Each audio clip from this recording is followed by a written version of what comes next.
새벽 2시에 깨어났나. 딱히 고민이 있어서 그런 건 아니다. 새벽 5시에 일어났나. 새벽 6. 아우, 이 인간이 잠도 못 자게 화장실을 들락거려. 남성 활력과 전립선 건강. 하루 한 알로도 충분합니다. 소팔메토, 옥타코사놀, 아연, 비타민 A, D, E까지 하루 영양 기준치 100%를 꽉 채운 메가셀 남자의 활력.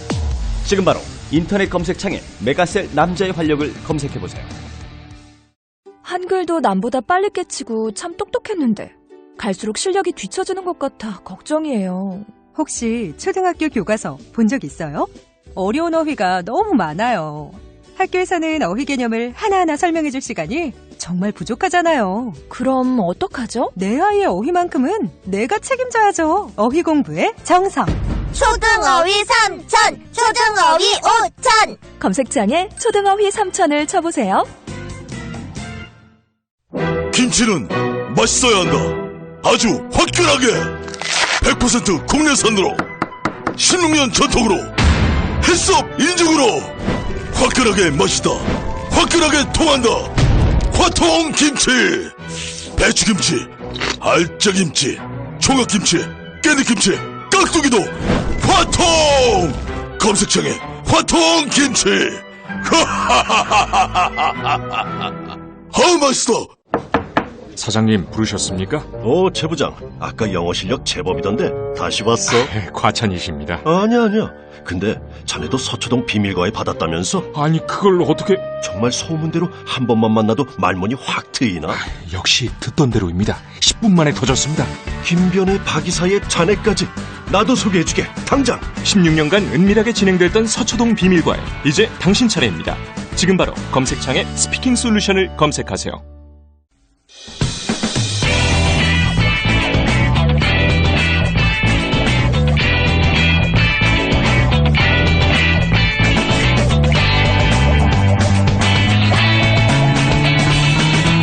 김어준의 뉴스공장.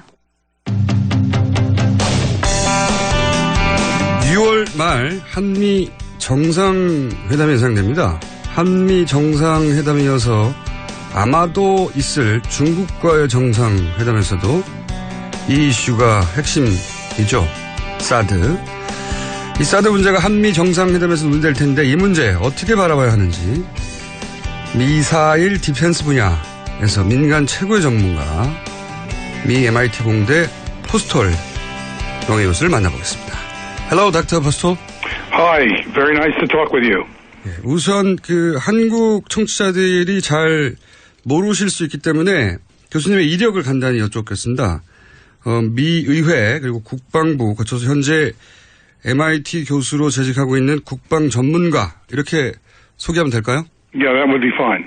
예, 그렇습니다. 답은 굉장히 짧으시군요. 자, 본론으로 들어가서 91년 걸프전 때 이라크의 스커드 미사일 47발 중에 미군의 패트리어트 미사일이 45발을 격추했다. 이게 당시 미 국방부 주장이었고 전 세계로 홍보가 됐는데 그런데 당시 TV로 중계된 화면을 분석해서 실제로는 패트리어트가 스커드의 탄두를 단 한 발도 맞추지 못했다라고 반박을 하셨고 그리고 나서 고소를 당한 걸로 알고 있습니다. 맞습니까? 고소는 안 당했었습니다. 그렇지만 제 인생을 파괴하려고 그렇게 굉장히 노력을 했죠. 사실 법적으로 고소를 할 근거가 없었습니다. 고소를 하기 위해서는 제가 가짜, 거짓, 허위했던 말을 했고 거기에 따라서 그 사람들한테 금전적 손해가 있어야 되는데 제가 한 말이 완전히 옳다고 판명이 났었으니까요. 그 대신 여러 가지 방법으로 제 명예를 훼손하려고 노력을 했었습니다. 당시 한국 언론은 고소 당한 걸로 보도가 됐었기 때문에 제가 그렇게 알고 있었는데 그런데 이제 이 국방부와 교수님 간의 싸움이 사실은 굉장히 단숨에 끝난 게 아니라 오래 걸렸고 몇 년에 걸쳐서 그런데 최종적으로는 국방부가 패트리어트가 탄두를 맞추는데 실패했다고 인정을 하면서 교수님이 이 싸움에서 이긴 걸로 알고 있습니다. 이게 제가 알고 있는 게 맞나요? Yes, I think it's a 사실 little bit more 대충 맞기는 한데 사정은 이거보다 더 Secretary of 복잡합니다. Defense at the time 국방부 장관은 효과가 없다라고 인정을 했는데 군대 공식 통계는 아직도 이전의 그 수치를 그대로 유지를 하고 있습니다. 그래서 이렇게 군대와 그리고 국방부 장관이 다른 말을 하는 그런 지금 현실이기는 했는데 어쨌든 이 경우에는 국방부 장관의 말을 더 믿을 수밖에 없겠죠. 근데 이것이 아마도 그 한국 국민들과 정부에게 어떤 경고로서 분명히 작동을 해야 될 것입니다. 지금 이 사드의 책임을 지고 있는 조직은 군대입니다. 근데 국방부 장관이 인정한 것도 그것도 인정하고 받아들이지 않는 그런 조직이 지금 사드를 운용하고 사드의 실제 군사적인 역량보다 이게 더 좋다 이렇게 주장을 할 수 있는 조직이라는 거 그것을 명심을 하셔야 할 것입니다. 잘 알겠습니다. 그런데 이제 2014년에 이스라엘이 팔레스타인 하마스 로켓을 아이언돔으로 90% 이상 격추시켰다라고 하는 뉴스가 전 세계에 타전이 됐고 우리나라에서도 크게 화제가 됐습니다. 그런데 그것도 사실이 아니라고 지적을 했었어요. 교수님이. 뭐라고 하셨냐면 이 로켓을 맞추기도 어렵고 맞췄다고 해도 꼬리 몸통에 맞추면 소용이 없고 그리고 1m 이내가 아니면 정면에 맞췄다고 해도 잘 안 터진다. 그래서 실제는 90%가 아니라 10% 이하일 것이라고 주장을 하셨어요. 제가 맞게 알고 있습니까? 실제로 요격체가 발사가 될 때 그 잘못된 공간으로 발사가 되는 것을 저희가 목격을 하게 됐습니다. 그러면은 이것이 요격이 돼서 저쪽에서 오는 적군의 로켓이 왔을 때 그것을 향해서 이렇게 뚝 떨어지게 낙하를 하게 되는데요. 그렇게 되면 요격의 효과가 없어집니다. 비디오를 보게 되면 이것이 명확한데 사실은 저희가 왜 이런 식으로 지금 발사와 운용이 되고 있는지에 대해서는 정확한 그런 자료는 갖고 있지 않습니다만 비디오를 봤을 때 아이언돔이 기능이 유효하지 않다. 그것은 분명히 보입니다. 제대로 기능하지 않았던 건 분명하다. 네. 그래서 당시 기사로는 제가 이스라엘에서는 90% 이상이라고 하는데 교수님은 10% 이내라고 할 것이라고 하는 기사를 본 적이 있는데 제가 궁금한 것은요. 이제 패트리어트 때도 그랬고 또 최근에 아이언돔 시스템도 그런데 이렇게 과장되게 광고를 하는 게 뭐 미국의 국방부 혹은 뭐 이스라엘 정부에서 어떤 정치적 목적도 있겠지만 이 무기를 만들어낸 군수업체의 이익도 분명히 영향을 주는 거 아니냐. 성능이 좋다고 해야지 무기가 잘 팔릴 테니까. 이런 의구심이 생기는데 어떻게 생각하시는지. 사실 이 이스라엘과 미국 간의 이 정치적 문제라는 건 굉장히 복잡합니다. 특히 미국에서는 그 이스라엘의 로비가 아주 강력하기 때문에 미국 정치인이 이스라엘을 비판하는 것은 굉장히 어렵습니다. 그래서 정치인들이 사실 다른 때 같으면은 분명히 했었어요. 간단한 질문조차도 못하는 이런 공포, 두려움의 분위기가 조성이 돼 있습니다. 또 다른 문제는요. 사실은 이 아이언돔이라는 무기에 대해서 개발 비용을 미국이 거의 다 냈습니다. 이스라엘이 낸 게 아닙니다. 그랬다면은 사실은 저희가 여기에 대한 데이터가 주어져야 되는데 그렇지 않습니다. 또 이스라엘 측에서도 이렇게 돈이 어차피 미국에서 온 거기 때문에 이걸 갖다 제대로 만들 그런 동기도 별로 없습니다. 저는 여기에 대해서 의회에게 굉장히 공개적인 비판을 여러 번 했는데요. 돈을 냈으면 당연히 이 성능이 어떤 것인가에 돈 낸 무기에 대해서 받아야 하는데 의회에도 군에도 누구도 여기에 대한 정확한 데이터를 받은 사람이 없습니다. 그냥 묻지도 말고 여기에 대해서 말하지도 말자 이런 정책만이 있을 뿐입니다. 이게 이제 미국과 이스라엘의 어떤 특수관계 때문이기도 하지만 군수업체의 이익이 깊이 관여되어 있는 게 아닌가. 이런 과장이나 비밀주의에. 이제 사실은 이제 모든 이 미사일 방어 체제를 둘러싼 이 비밀주의의 문제는요. 아이언돔은 사실상 미국이 만든 무기라고 볼 수 있고, 뭐 페이트리어트나 사드는 미국이 실제로 공공연하게 만든 무기인데 이 전체에 대해서 다른 무기에 비교할 때 이런 비밀 정도가 굉장히 부적절합니다. 그래서 이것을 반대하는 사람이 논리적인 어떤 근거를 할 수 있는 그런 데이터가 전혀 공개가 안 되게 다 극비 처리가 돼 있습니다. 이렇게 부적절한 비밀, 극비 처리가 돼 있는 것은 분명히 뭔가 성능에 문제가 있다는 얘기고 저는 이 그 미사일 방어 체제에 있어서 가장 큰 문제가 바로 이 부분, 이 비밀주의라고 생각합니다. 그게 성능에 비해서 지나치게 높은 비용이 들어가고 그리고 그렇게 성능이 떨어진다는 게 알려질 경우에 그 관련 산업, 군수업체 자체가 굉장히 어려움을 겪을 수 있고 그래서 이제 경제적 관점도 분명히 중요한 포인트가 아닌가 하고 질문을 드린 거거든요. Well, I think it's a very complicated set of problems. 그러니까 이 문제가 상당히 이제 복잡한데 그것의 일부를 잘 지적을 해주신 겁니다. 조금 더 말씀을 드리자면 이런 특정한 방어 체제가 배치되는 데 있어서 미국 군대 내에서 중요한 역할을 하는 부대가 있습니다. 육군 방공방어 부대인데요. 이런 그 방공에 관련해서 결정을 하는 그런 이제 업무를 맡고 있는 조직입니다. 그래서 여기서 봤을 때 그러면 우리가 그 방공방어를 하기 위해서 어떤 걸 써야 되는가, 그거를 뭐 탱크로 해야 되는가, 아니면 지대공 미사일로 해야 되는가, 뭐 이런 여러 가지 결정을 하는 그런 부서인데 이 부서 같은 경우에는 사실 늘 경제적으로 살아남으려고 굉장히 노력을 하고 애쓰고 있는 그런 조직입니다. 그러다 보니까 이런 그 군수 업체들과 굉장히 긴밀하게 그렇게 일을 하고 있죠. 그래서 이 이제 군수업자들이 역시 이 성능이 안 좋은 거를 갖다가 팔았을 때 이것을 갖다가 그 성능에 대한 그것을 갖다가 이렇게 덮기 위한 거를 할 때 서로 굉장히 돕는 그런 역할을 하고 있습니다. 한쪽은 돈이 필요하고 그러니까 예산을 확보해야 되고 한쪽은 성능이 좀 떨어지더라도 물건을 팔아야 되는 업자들이고. 그래서 어떻게 보면은 이 미사일 방어 체제라는 것은 이 두 조직이 만나 이뤄낸 불황한 사고라고 말할 수 있겠습니다. 알겠습니다. 자, 이 사드는 그러면 패트리어트나 아이언돔의 컨셉을 좀 확장한 미사일 방어 시스템이라고 이해를 하면 되는 건지 기존의 MD 미사일 디펜스 시스템하고 이 사드의 공통점과 차이점은 뭔지 좀 설명해 주십시오. Yes, there are similarities between THAAD and other missile defense 이 이제 사드가 미사일 방어 시스템의 일반적인 컨셉을 이제 사용한 것은 맞는데 페이트리어트나 아이언돔하고는 좀 다릅니다.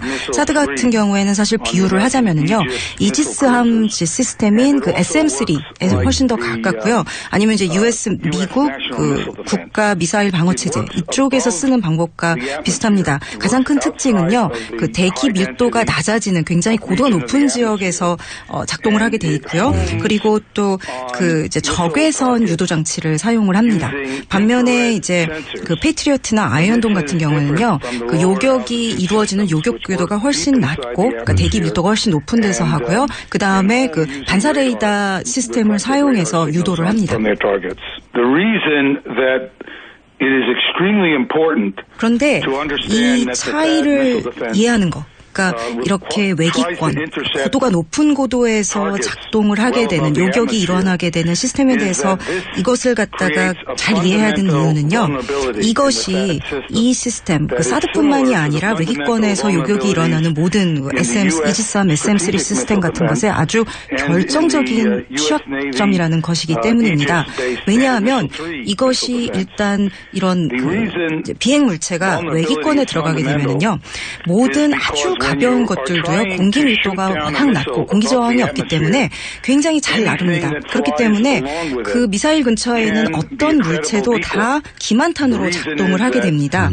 그렇기 때문에 이 기만탄 때문에 이것을 요격을 하는데 어려움이 있을 수 있죠. 예를 들자면은요, 이제 사드에 부착이 돼 있는 그 적외선 센서의 입장에서는요, 거기 보이는 것들이 모든 게 그냥 다 빛의 점, 전광으로 보일 뿐입니다. 그러니까 이걸 어떻게 비유를 할 수 있냐면은요, 저희가 별을 바라보면 그 별의 뭐 모양이 어떻다, 크기가 어떻다 이런 걸 전혀 알 수 없고 그냥 빛의 점, 전광으로 보일 뿐이죠. 그래서 예를 들어서 풍선같이 아주 간단한 물체라도 그 곁을 같이 미사일과 같이 이제 나르고 비행을 하고 있다면은요, 그 적외선 사드의 적외선 센서 입장에서는 그냥 그 탄두와 똑같은 것으로 그렇게 인지가 된다는 것입니다. 그래서 이렇게 그 이 미사일 요격체의 센서가 이게 진짜 타겟인지 아닌지를 구별하는 능력이 아주 극단적으로 떨어집니다. 그렇기 때문에 아주 예를 들어서 북한 측에서 북한 탄도탄을 발사하면서 이제 쉽게 이러한 사드를 피해갈 수가 있는데요. 만약에 이제 어떤 고도에 다다랐을 때 미사일을 갖다가 조각을 내게 해서 하면은 이 탄두와 함께 이런 그 미사일의 조각들이 막 공중회전을 하면서 날아다니게 됩니다. 그러면은 이 사드의 센서에는 이것이 그냥 다 똑같은 빛의 점으로 보일 뿐이지 그것을 갖다가 뭐가 이제 실제로 탄두고 뭐가 이런 그 기만체인지 알 수 있는 방법이었습니다. 아주 간단한 걸로도 이 사드를 쉽게 속일 수 있습니다.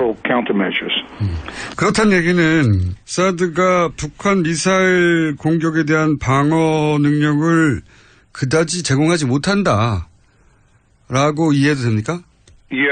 어떤 유용한 이런 군사 방어 능력이 있다고 한다면 제가 굉장히 놀랄 것 같습니다. 없다는 얘기죠. So there is none.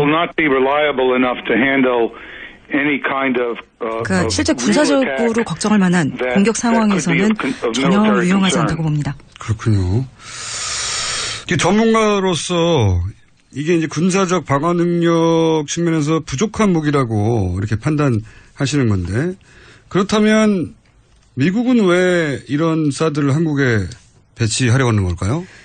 That's a very complex question because 사실 이 문제는 굉장히 복잡한 문제입니다. 많은 여러 사람들이 다른 동기로 또 다른 믿음을 가지고 사실은 이 미사일 방어 시스템을 갖다가 이제 홍보하고 이것을 갖다가 이제 하려고 하는 건데요. 근데 아마도 이 중에서 현재 나온 것 중에서 가장 증거가 많이 나온 것 중에 하나는요. 미국 정부 내에서 중국을 상대로 어떤 그 중국의 미사일 방어 능력을 갖다가 중국에 대한 미사일 방어 능력을 갖다가 좀 더 증진시키기 위해서 이것을 한다라는 그것이 아마 지금까지는 가장 명백하게 나온 증거가 있는 것 같습니다. 지금 사드 같은 경우는요. 요격 능력은 별로 없습니다. 그렇지만 이 사드의 레이더는 이론상으로 볼 때 굉장히 강력합니다. 그래서 지금 이론상으로는요. 사드의 레이더가 중국의 대륙간 탄도미사일의 탄도에 대해서 상당한 데이터를 갖다가 수집하고 이것을 갖다가 미국의 그 국가 미사일 시스템에 직접 제공을 할 수 있다. 지금 현재 원칙상으로는 그게 가능한 걸로 되어 있습니다. 이게 실제로는 어떻게 되는지 아무도 모르지만요. 현실에서는요. 이러한 그런 중국에 대한 이제 미사일 방어 체계 이것의 일환으로서 사드가 이렇게 미국 측에서 미루고 있지 않나. 그것이 가장 조금 그래도 가장 명백하게 드러나는 이유 중에 하나인 것 같습니다. Only last month there was a very important statement 바로 지난달에 그 CIA의 오바마 행정부에서 CIA의 수장이었던 마이클 헤이든이 이제 이런 말을 했었죠. 그래서 결국은 이제 이러한 사드를 갖다가 배치하는 목적이 중국을 화나게 하고 중국에게 너 조심해라고 경고하는 목적이다. 저는 이게 이렇게 인정한 거에 대해서 상당히 놀랐는데 어쨌든 정부 내에서 어쨌든 이런 생각을 하는 이런 목적으로 사드를 갖다 배치하려고 하는 인사들이 있구나 하는 것에 대한 어떤 증거를 볼 수 있을 것 같습니다. I don't feel comfortable speaking about 사실 남한 정부가 이 사드 배치에 대해서 또 한국 국민들이 여기에 대해서 어떻게 결정하냐 그건 전적으로 한국 국민과 정부의 문제이기는 합니다. 그렇지만 저는 미국 국민으로서 저는 한국이 미국의 굉장히 중요한 동맹이라고 생각하고 그리고 미국인으로서 지금 미국이 하고 있는 일에 대해서 극도로 분노를 하고 있는 상황입니다. 지금 마이클 헤이든이 한 말은요. 사실상 한국의 안보를 위험에 빠뜨리면서 우리 이익을 위해서 중국과의 관계에 있어서 한국을 이용하고 있다라는 것을 사실상 인정을 한 겁니다. 제가 10월 달에 한국에 방문을 했었고요, 작년. 그리고 여러 사람들과 만나서 이 문제에 대해서 굉장히 자세한 장시간 토론을 했었는데요. 제가 거기서 느낀 거는 실제로 미국이 그럼 사드 배치를 왜 하려고 하는가. 그 근본적인 이유에 대해서 전혀 얘기를 하지 않았다는 겁니다. 미국이 한국에게. 그리고 이렇게 제대로 얘기도 안 해주면서도 한국을 이용하려고 하는 거죠. 사실 만약에 한국이 이런 걸 다 알면서도 그래도 우리가 사드를 배치하겠다. 그거는 한국의 전적으로 선택입니다. 그렇지만 이렇게 우리가 그걸 왜 하려는지 얘기도 안 해주고 속이면서 이용하려고 드는 건 동맹에 대한 태도가 아니고 미국인으로서 여기에 대해서는 정말 부적절하고 차다고 생각하고 굉장히 미국인으로서 분노하고 있는 바입니다. My government would do this. 작년에 이제 한국을 10월에 방문해서 말씀하신 대로 사드 관련해서 한국의 뭐 정보 관계자들이나 그런 분들 만나신 것 같은데 그분들, 그 한국의 관계자들이 미국이 사드를 왜 한반도에 배치하려고 하는지, 그 군사적인 어떤 효용성이나 또는 전략적인 이유에 대해서 제대로 이해하지 못하고 있었다는 얘기냐?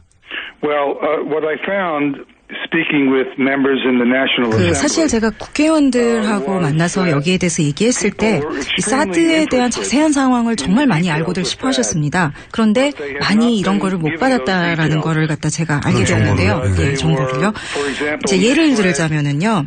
그 실제로 미국에서는 이 사드 레이더가 이제 취합한 정보들이 미국의 국가 미사일 방어 체제하고는 직접적으로 이렇게 커뮤니케이션이 안 된다. 이렇게 얘기를 했는데 그건 절대 사실이 아닙니다. 이 사드라는 시스템은 이것이 아주 초기 설계 단계부터 그러니까 종이에만 이렇게 그림 그릴 그 단계부터도 이미 미국의 국가 미사일 방어 체제하고 직접적으로 커뮤니케이션이 데이터가 오가도록 그렇게 설계가 되었지만 그럼에도 불구하고 국회나 국민, 정부들은 다 그게 그렇지 않다. 이렇게 미국으로부터 정보를 받은 겁니다. 저는 이것은 큰 문제라고 봅니다.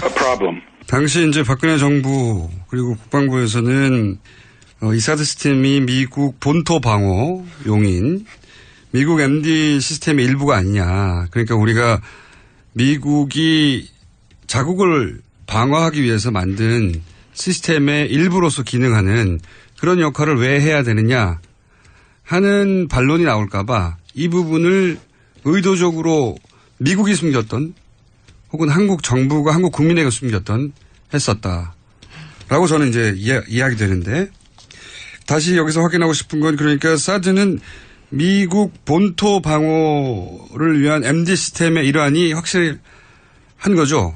It has to be. 그럴 수밖에 없습니다. 그러니까 초기에서부터 미국의 자국의 그 미사일 방어 체제로부터 정보를 받고 또 정보를 보내고 그런 방식으로만 기능을 하도록 그렇게 설계가 됐기 때문에 그렇습니다. 그래서 일단 이론상으로 볼 때는 그럴 수밖에 없어 보인다. 말할 수밖에 없을 것 같습니다. 그러면 둘 중 하나겠군요. 미국 정부가 한국 정부에 거짓말을 했거나 아니면 한국 정부가 사실을 알고 있으면서도 한국 국민에게 거짓말을 했거나. 아마도 이제 두 가지 경우다. 그렇게 좋은 거는 아닐 텐데요. 정치계라는 데가 원래 좀 이제 그렇기는 하죠. 그래서 결국은 오바마 측에서 근데 거짓말을 했거나 이제 박근혜 정부가 거짓말을 했거나 일 텐데요. 사실 제가 이제 짐작을 하자면 양쪽이 다 거짓말을 하지 않았을까. 그러니까 어쩌면 딱 두 정부 간의 이해관계가 맞아떨어지는 지점이 있어서 그렇게 둘 다 거짓말을 하지 않았을까 하는 추정입니다. 그런데 말이죠. 이런 사드를 그러니까 미국의 입장에서 보자면 중국을 견제하기 위한 무기를 한국의 땅을 빌려서 설치한 건데 그런데 그런 비용을 트럼프 대통령이 한국에 내라고 말을 했단 말이죠. 이 트럼프 대통령의 발언은 어떻게 생각하십니까? 저는 미국인의 입장으로서밖에 대답할 수 없을 것 같은데요. 말도 안 되는 얘기입니다. 사실 미국 쪽에서는 배치를 분명히 원했고 우리는 미국에서는 그리고 근데 남한에서는 이게 우리가 과연 해야 되냐 안 하는 데서 우려가 많았던 상황이고 그래서 미국이 그럼 우리가 돈을 낼게 이렇게 돼서 그럼 한국이 그럼 할게 이렇게 된 게 아닙니까? 근데 그러고 나서 다시 돈을 내라? 말도 안 되는 얘기죠. 알겠습니다. 이제 미국이 한국에 사드를 배치하고자 하는 것은 이제 쭉 말씀하셨듯이 중국을 견제하고 압박하고 또 중국의 미사일로부터 미국 본토를 방어하고 하는 이유인 거는 알겠는데 이 중에 또다시 이제 그 군수업체의 이권에 대해서 질문을 드리고 싶은데 여기 로키드 마틴사의 이권도 그런 사드의 한국 배치 결정에 영향을 미치지 않았겠느냐 이게 궁금하거든요. 왜냐하면 한국에서는 이 문제, 그러니까 로키드 마틴사의 이권과 관련된 스캔들이 있을지도 몰라서 제가 질문을 드리는 겁니다. 사실 저로서는 참 알기 어려운, 대답하기 어려운 질문일 것 같은데요. 지금 미국 정부의 문제는 이런 그 미사일 그 방어 시스템이 굉장히 건드리기 어려운 성스러운 그런 대접을 받고 있다는 겁니다. 그래서 모든 기술적 과학적인 데이터가 돈 낭비일 뿐만이 아니라 지금 굉장히 반생산적이다라는 그런 것을 갖다가 여실히 보여주고 있는데도 정부 내에서 이걸 계속 왜 원하고 있는지 이것이 가장 큰 문제인데요. 이것과 관련해서 정부 관료와 그다음에 군수업체 사이에서 어떤 유착이나 문제가 있을지 여기에 대해서 사실 저는 참 뭐라고 말씀드리기가 어려울 것 같습니다. 마지막으로 30여 년간 이제 이 분야에서 굉장히 최고의 전문가로 계셨는데 그래서 궁금합니다. 그러니까 만약에 이제 새로운 한국 정부가 들어섰는데 새로운 한국 정부가 본인에게 사적으로 조언을 구한다면 한국의 사드를 배치하라고 할 것인지 순전히 이제 개인적 차원의 의견 늘 여쭤보고 싶습니다. 이미 제가 사실은 한국의 그 정치계, 외무부, 국방부 여러 사람들과 긴 토의를 여기에 대해서 했었습니다. 근데 제 입장은 여기에 대해서 늘 분명한 게 제가 그 대한민국에서 어떤 결정을 할지 미국 사람으로 답을 할 수가 없다. 그러니까 물론 제가 기술적인 사드의 성능에 대해선 이거 굉장히 최소한이다, 별로 없다라는 그런 얘기는 늘 말씀을 드려왔고 이것이 물론 결정에서 사드의 군사적인 능력, 방어 능력이 중요한 역할을 합니다만 그럼에도 불구하고 제가 미국 시민으로서 여기에 대해서 결정에 대해서 뭔가 얘기를 하는 것은 부적절한 것 같고요. 그리고 한국의 민주주의는 아주 이미 놀라운 수준입니다. 생각하고 행동하는 데 있어서 충분히 좋은 결정을 내릴 만큼 이미 똑똑한 국가라고 생각을 합니다. 저는 제가 생각할 때 지금 이 상황이 상당히 비극적이라고 생각을 합니다. 사실 미국도 이 사드가 군사적인 능력 면에서 별거 없다라는 거 알고 있고 중국도 이거를 알고 있습니다. 그럼에도 불구하고 중국이 분노하는 것은 지금 미국 정부가 중국에게 했던 굉장히 중요한 약속, 미국의 그 영토 방어 미사일 시스템이 미사일 방어 시스템이 중국이 아니라 북한만을 겨냥하고 있는 것이라는 그 약속을 갖다가 사실상 어긴 겁니다. 그래서 물론 기술적으로 사드가 중국의 이제 중국 측에서 봤을 때 군사적인 위협보다도 이것이 가지는 외교적인 그런 의미가 훨씬 더 큰 것입니다. 중국 입장에서 보면은 이런 그냥 기술적으로 사드의 군사적인 위협 능력뿐만이 아니라 그보다 훨씬 더 큰 거는 외교적으로 봤을 때 미국이 한 굉장히 큰 약속을 어기고 중국 본부에 굉장히 솔직하지 못한 모습을 보인 거거든요. 그런 측면에서 볼 때 미국 국민으로서 중국 정부와 남한 정부를 갖다가 상대로 모두 다 미국 정부가 솔직하지 못한 모습을 보고 있다는 거에 대해서 굉장히 부적절하다고 생각하고 더 나아가서 동남아시아 정세의 안정에 전혀 도움이 되지 않는 결정이라고 생각을 합니다. 알겠습니다. 오늘 말씀 감사하고요. 혹시 한국을 방문하실 계획이 1년 이내에 있으신가요? I've been told by several different people that I may be asked to come, and I certainly 확실하지 않습니다. 아직 초청이 있을 것 같다라는 얘기는 여러 사람한테 들었는데 아직 확정된 건 없습니다. 확정되시면 연락을 꼭 주세요. 마지막으로 한국 국민과 지금 한국의 민주 정부의 행운을 빈다. 그렇게 마지막 말을 하고 싶습니다. 감사합니다, 교수님. Thank you. Bye bye. 네. 포스텔 교수 주장을 간단히 요약하자면 사드의 무기로서의 가치는 박근혜 정부가 광고했던 정도는 아니다. 그리고 사드는 탄생부터 미국의 본토 방어용 MD 무기로 개발된 거다. 한마디로 사드에 관해 우리가 제대로 알지 못하고 있었다는 거죠. 네, 그렇게 요약할 수 있는데 사드에 관한 진실은 앞으로도 계속 저희가 알아가 보겠습니다. 통역엔 동시통역사 홍현우 씨가 수고하셨습니다. 또 떨어졌어. 너 또 입사 시험 봤어? 아니, 차량용 핸드폰 거치대 말이야. 여러 개 사봤는데 실패의 연속이야. 떨어지고 시야 가리고 운전석에서도 멀고 뭐 좋은 거 없을까? 싼 것만 찾으니까 그렇지. 제대로 된 거 하나 사서 편리하게 쓰는 게 더 낫지. 그런 게 있어? 그럼 있지. 1, 2, 3 할 때 2. 힘 세다 할 때 힘. 투힘. 투 힘? 2배로 힘이 세다는 건가? 네이버 검색창에 투힘을 검색해보세요. 제가 생각하는 이상적인 사회는 모두가 먹는 것, 입는 것 이런 걱정 좀 안 하고 더럽고 안 입고 온 꼬라지 좀 안 보고 그래서 하루하루가 좀 신명나게 이어지는 그런 세상이라고 생각을 합니다. 사람 사는 세상을 위해 정치를 시작한 노무현. 그는 우리 곁에 없지만 그의 꿈은 영원합니다. 노무현 재단은 사람 사는 세상을 위하여 노무현의 가치와 철학을 전합니다. 노무현 재단의 후원 회원이 되어주세요. 1688-0523.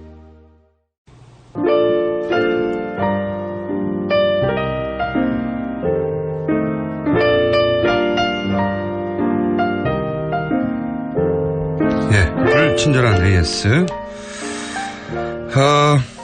제가 오늘 브리핑 시간에 저희도 문자 많이 받는다고 했는데 오늘 간단하게 소개해드려 볼까요? 김성태 같은 사람 자르세요. 하하영 기자 자르세요. 양변 종편에 나가는 양지열 변호사 자르세요. 김은지 기자 왜 쓰는 겁니까? 안민석 시각이 너무 좁아요. 노회찬을 왜 그렇게 싸고 도십니까? 이혜훈의 본래 모습을 모르세요? 김어준을 잘라라. PD 잘라라. 예. 작가 잘라라. 서별사를 그렇게 합니다. TBS 사장 물러가라. 이제 이런 문자 제가 매일 받습니다. 네. 이 문자대로 하면 방송할 사람이 없어져요. 네. 오로지 엔지니어만 남습니다. 앞으로는 엔지니어 잘라라는 문자도 보내주십시오. 제가 이런 문자를 굳이 따로 소개하는 이유는 저는 공무원 아니잖아요. 근데 정치인들은 공복이죠. 네. 그러니까 국민들이 유권자들이 이렇게 즉각적이고 직접적으로 피드백하는데 익숙해져야 합니다. 예. 유권자가 정치인을 상대하는 방식이 진화하고 바뀌고 있는 거예요. 이제 이런 일이 이전에는 없었기 때문에 당황스러운 부분도 있긴 하겠는데 그래서 유권자도 정치인도 조금 더 세련되어져 가겠죠. 근데 이걸 폭탄이라고 그런 부정적인 프레임으로 가둬버리면 시대를 잃지 못하는 겁니다. 네. 그래서 유권자들더러 바뀌라고 하면 하지 말라고 하면 이건 정치인으로서 더 이상 지체되고 자격이 없어지는 시대가 열리고 있는 거예요. 네, 그래서 다시 한번 이런 문자 소개해드렸고요. 많습니다. 항상. 그렇다고 제가 웁니까? 울지 마시고요. 정치인 여러분. 휴대폰 하나 더 장만하시든지 그렇게 하시고요. 네. 그 외에도 뭐 많은 문자가 옵니다. 강신주 박사님 코너 왜 없어진 거예요? 이런 문자 아직도 옵니다. 예. 다들 각자 청취자들이 받아들이는 방식이 다르니까요. 그럴 수밖에 없죠. 이런 문자도 옵니다. 공정장 너무 섹시하다. 네. 목소리만 이러시면 안 됩니다. 자, 불친절한 에이스 여기까지 하겠습니다.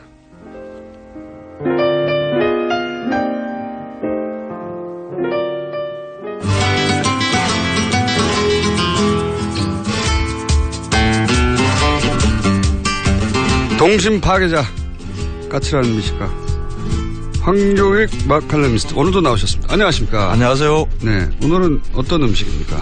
5월 거의 다 가네요. 네. 5월 동안에 아마 가장 많이 먹었던 음식 중에 하나가 아마 김밥일 수 있어요. 소풍. 네. 네. 야외. 네. 피크닉.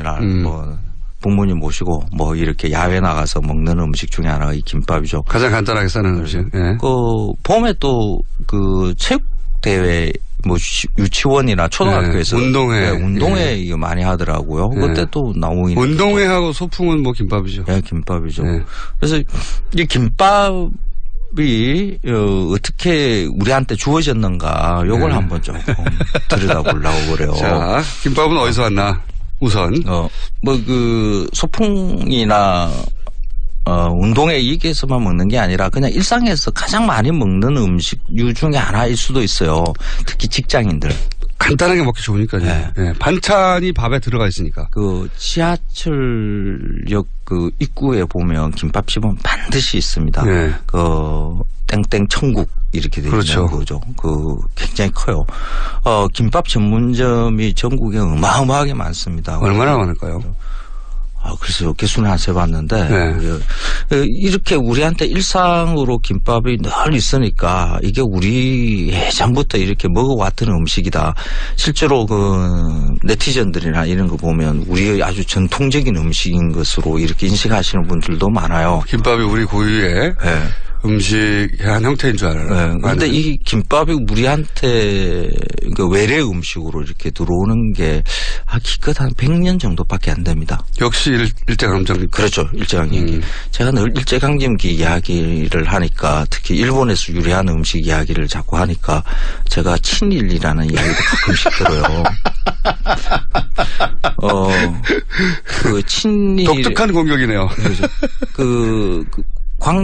역사적인 관계, 사실을 이야기하는 것하고 친일하고는 관계가 없거든요. 그렇죠. 그래서 인정하고 안 하고의 문제가 아니라 팩트가 그러하다는 거죠. 자존심이 좀 상하는 일이기는 하죠. 우리 대부분의 음식이 보면 일본에서 유래한 것들이 상당히 많거든요. 이게 이제 우리가 왕조였다가 근대로 넘어가는 것을 일본을 통해서 했기 때문에 그때 뭐가 많이 들어왔어요, 실제. 맞아요. 그래서 1924년에 나온 조선 요리 책이 하나 있어요. 조선 무상신식 요리제법이라는 책인데, 그때 당시에는 뭐 지금의 요리책으로 비교하자 그러면 거의 초베스트셀러의 책이었어요. 누가 쓴 겁니까? 그 책이 방신영 선생이었나? 당시 요리 연구가입니까? 말하자면? 그분이 앞부분에는 조선 요리들을 쭉 해놓고 뒤에 조금 일부 서양 요리 이런 부분도 나와요. 그때는 이미 근대가 이제 시작됐으니까. 그리고 일본 요리가 나오는데 뒤에 스시라는 제일 마지막 항목입니다. 스시 이렇게 나와요. 그렇죠. 지금 우리 스시라 그러면 초밥 위에 생선이 이렇게 올려져 있는 거 뭐 이런 거잖아요. 그런데 그게는 지금의 김밥과 유사한 음식을 이렇게 조리법을 써놨습니다. 스시라고 해놓고 지금 보면 김밥 아니야? 이런 걸 조리법을 만들어놨다고요? 그렇죠. 써놨다고요? 밥을 그러니까 시큼하게 이렇게 만드는 거로 초밥처럼 이렇게 해야 된다라고 해놓고 계란, 표고, 박꼬지, 시금치 뭐 이런 것을 넣고 이렇게 많은 것으로 이렇게 돼 있습니다. 김으로 만다. 네. 김밥이네요. 김밥이죠. 이 안에 이제 박꼬지, 시금치, 표고, 계란 뭐 이런 것들이 들어가 있는 것. 이런 것의 원형이 일본에는 이 김밥이 아주 다양하게 존재하거든요. 그냥 밥 안에 그냥 당근만 하나 달랑 들어가 있는 것도 있고 오이만 달랑 들어가 있는 것도 있고 삼각 모양으로 싸는 것도 있고 다양하게 존재해요. 근데 이렇게 달걀, 표고, 박, 시금치 이런 것들을 같이 넣고 이렇게 싸는 그 형태의 김밥을 후토마키라 그러거든요. 그러니까 후토마키가 우리한테 처음으로 스시라는 이름으로 이렇게 보여지기 시작하는 게 1924년. 일본에서는 후토마키였는데 우리나라에 들어와서는 그걸 스시라고 받아들였군요. 그렇죠. 처음에는 스시. 그러다가 일제강점기에는 그렇게 크게 안 번져요. 이 김밥이. 김이 귀하거든요. 김양식급이 조선에도 있었다라고 이렇게 이야기를 하는데 그것으로 뭐 김을 만들어서 그러니까 사각 모양의 마른 김을 만들어서 유통시키고 한 그런 기록은 없습니다. 그러니까 사각 모양의 마른 김이 만들어져야만이 김밥이 만들어지거든요. 그렇죠. 사각 모양의 마른 김도 일본 사람들이 만든 거거든요. 일본 사람들이 우리의 땅에 그러니까 뭐 고흥이나 하동이나 이런 지역에 와서 김양식을 해요. 그래서 자기들이 먹고 싶어서. 그렇죠. 이렇게 김을 만들어서 자기네 나라로 가져갑니다. 그러면서 이제 우리한테 이제 김 만드는 게 정착이 되고요. 그래도 비싸니까 많이 못 먹었죠. 해방되고 난 다음에 이 김양식장이 조금 많이 커져요. 김양식장이 많이 커지는 것도 이 안에 또 슬픈 게 또 하나 있어요. 김을 생산하는 그 과정 안에 들어가는 여러 설비들, 양식장과 김을 만드는 설비들 이런 것들이 일본의 차관으로 만들어져요. 한일 국교 정상화하면서 일본이 여러 가지 이렇게 돈을 지원하는 게 생기잖아요. 차관이 들어오는데 그 차관이 그냥 그 한국에서 알아서 쓰라 하고 이렇게 주는 게 아니라 꼬리표를 붙이죠. 요거는 요 용도, 요거는 요 용도. 그 차관도 실제로는 일본이 그 김을 싼 값에 수입하기 위해서. 맞습니다. 제목을 정해서 준 돈이었네요. 맞습니다. 그러면서 60년대에 김양식장이 이렇게 많이 만들어져요. 김 가공 공장도 많아지고요. 일본에 이제 수출하다가 좀 남는 것 이런 거 우리도 이제 먹을 기회가 많아지기 시작하는 거죠. 그러면서 김이 일상의 음식으로 이렇게 들어오기 시작하고 김밥도 본격적으로 이렇게 만들어집니다. 김이 싸진 이후에. 네. 그래서 1950년대, 60년대 이때 에 보면 그 피크닉 나갈 때 신문에 피크닉 갈 때 마련해야 될 음식 이러면서 김초밥 뭐 이러면서 일본의 후토마키 조리법이 또 다시 이렇게 등장하기 시작합니다. 처음에는 고급 음식 문화에 가까웠겠네요. 그렇죠. 김이 비싸가지고. 근데 그때만 하더라도 일본에서 유래한 음식이다라는 인식이 있었어요. 처음에는. 네, 그래서 밥도 대체로 이렇게 초밥으로 하는 방법을 이렇게 내놓습니다. 그러다가 1980년대쯤 들어와서 우리한테는 조금 민족적 자존심이 강화되기 시작하는 거죠. 88 올림픽도 이제 열고 했으니까 우리는 세계 문화를 주도할 수 있는 그런 위치에 있는 민족이다라고 이렇게 인식하기 시작하면서 신토부리 김밥에 대해서 야 이거 옛날부터 우리가 먹던 거 아니야? 라는 인식이 처음으로 생기죠. 그렇죠. 김을 검색을 해보니까 저 삼국 유사에도 해의라는 그런 단어가 등장하는데 우리가 삼국시대에도 김을 먹었어. 김양식, 김이라는 이름이 옛날에 김씨성을 가진 사람이 양식을 처음 시작해서 김이야. 뭐 이런 것들이 막 이야기가 만들어져요. 그래서. 그렇구나. 그래서, 김밥에, 어떤 민족적 이 자존심을 이렇게 붙이고, 일본과는 관계없는 어떤 음식으로. 일본 김밥과는 모양도 다르고 들어가는 것도 다르잖아. 이런 얘기도 나올 수 그렇죠. 왔었던 것 같고. 그런데 그 민족적 자존심을 느낄 수 있는 부분이 하나가 있어요. 그래도 일본에서 가져왔다 하더라도 일본은 그 후토마키고 이 김밥이고 그걸 그렇게 크게 변형시키질 않습니다.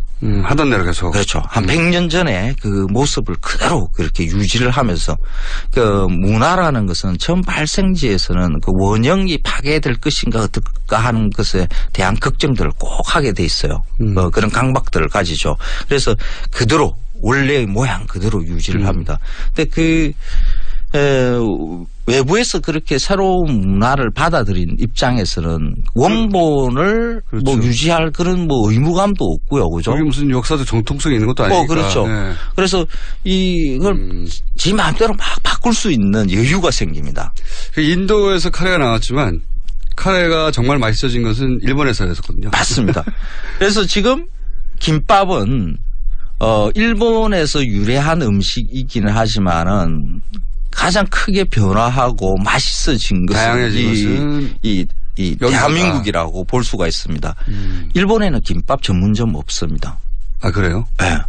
우리는 김밥 전문점이 있어요. 그 김밥 전문점에 가보면 김밥의 종류가 한 30가지, 50가지 돼요. 뭐 깻잎 김밥, 참치 김밥, 불고기 김밥, 뭐 온갖 김밥들이 다 있죠. 김밥은 제가 보기에는 한국의 햄버거예요. 맞습니다. 햄버거요. 네, 햄버거예요. 한식 세계화 지난 정부, 이번 정부에는 아마 한식 세계화 이야기는 더 이상 안 나올 거라고 저는. 그리고 IMF 하고요. 터지고 나서 자영업을 하고 싶은데 마땅한 아이템이 없으니까. 그것도 맞습니다. 예, 땡땡 천국이 휩쓸 경제적 여건도, 사회적 여건도 마련된 거죠. 그렇죠. 한식 세계화라는 이런 것이 정책이 만들어지는 것도 이 음식에 민족주의, 국가주의 이런 것을 붙이기 때문에 이런 정책들이 만들어지는 거거든요. 음식은 그냥 단지 문화의 가치만 있을 뿐이지 그 음식에 어떤 과도한 국가의 딱지를 붙이고 민족의 딱지를 붙이고 하는 순간 그런 거 싫어하시죠 원래. 네. 그 음식을 제대로 즐기지 못하게 돼요. 우리는 그 일본에 가서 먹는 라면, 그 라멘이라 그러죠. 라멘을 두고 우리는 일본 라멘 이렇게 이야기를 해요. 한국에서 팔고 있는 라멘집들도 다 일본 라멘 이렇게 그렇죠. 이야기합니다. 그런데 일본 사람들은 그 라멘을 중국 음식으로 여겨요. 중국의 그 면 요리 중에 하나로 들어와서 일본화한 거거든요. 그래서 일본에서는 그 오래된 라면집에는 그 빨간색의 이게 차양이 걸려 있고요. 중화풍 뭐 이런 게 걸려 있는 것을 오리지널이 중국이라는 걸 아는구나. 그렇죠. 네. 그래서 일본은 중국에서 라면을 받아들였기 때문에 중국 음식으로 여기고요. 우리는 일본에서 받아들였기 때문에 일본 음식으로 여기는 거죠. 짜장면도 그래요. 우리는 짜장면은 중국 음식이잖아요. 네. 중국에서 유래한 것. 그런데 일본에 짜장면이 조금씩 팔리거든요. 일본 사람들은 한국으로 알고 있어요. 한국 짜장면입니다. 음식에 민족적 감정을 넣어서 이걸 가지고 한식 세계화. 네. 로 밀고 나가는 걸 굉장히 부담스럽다기보다는 촌스럽다고 여기시죠. 기본적으로. 촌스럽죠. 예. 지금 세계화 시대에 민족팔이 국가팔이 하는 문화에다가 그렇게 하는 것은 뭐 유명한 음악이라는 유명한 미술가 이런 거에 사실 이렇게 국가나 민족 안 붙이잖아요. 고흐가 어느 민족의 어느 국가 사람이라는 게 우리가 중요하다고 생각하지 않지 않습니까? 음악도 그러고요. 문화로 서로 이렇게 연대할 수 있는 길도 이렇게 새로 생각해 볼 수 있는 거죠. 일본과 우리가 역사적으로 큰 갈등이 있었고 지금도 계속 갈등 과정에 있지만은 음식을 나누는 방식은 서로 맛있는 것은 서로 찾아서 일본에도 자세히 들여다 보면 우리 한국에 예전에 먹었던 음식들을 가져가서 마음대로 막 변형시켜서 먹는 것들 많거든요. 그래서 문화로 음식으로 이렇게 연대할 수 있는 길도 이렇게 모색해 볼 수가 있습니다. 그러니까 이 음식 문화에다가 음식과 민족주의를 붙이지 말자. 그렇죠. 예. 그렇죠. 특히 이번 정권에서는 그런 짓은 좀 하지 말자. 합시다. 한식 세계화 같은 거 이제는 하지 맙시다. 자, 김밥으로 그 얘기 나눠봤습니다. 네. 지금까지 까칠한 미식가 마칼리미스트 황교익 씨였습니다. 감사합니다. 고맙습니다. 이번 주는 여기까지입니다. 김어준이었습니다. 월요일 뵙겠습니다. 안녕.